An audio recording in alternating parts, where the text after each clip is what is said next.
মধ্যে থাক, সাফা মারওয়ায় দৌড়াবি, সাদা কাপড় পরবি, আল্লাহরে ডাকবি, বাইতুল্লাহ চক্কর লাগাবি আর বলবি লাব্বাইক আল্লাহুম্মা লাব্বাইক লাব্বাইক লা শারীকা লাক লাব্বাইক ইন্নাল হামদা ওয়ান নি'মাতা লাকা ওয়াল মুলক লা শারীকা লাক। ও তোমার গোলাম তোমার দরজায় হাজির, দেখো সাদা কাপড় পরে ফেলছি, কবরের সূরা দইরা ফেলাইছি, দুনিয়ার কোনো চিন্তা নাই, দুনিয়ার কোনো পোশাক আমার গায়ে নাই, দুনিয়ার একটা কালো সুতা আমার মাজায় নাই। ও মাওলা, আমি তোমার পাগল হইয়া সাদা কাপড় পরে এখন ঘুরতেছি।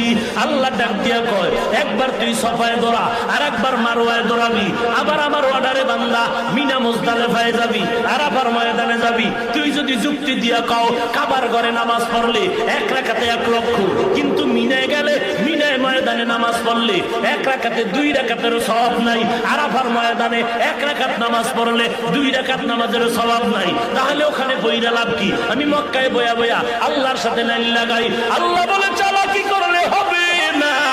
ওরে বান্দা, তোর যুক্তি দিয়ে ইবাদত হবে না, ঈদ হবে না, আমি মাওলার গোলাম, আর আদেশ মানার দ্বারাই হবে ইবাদত।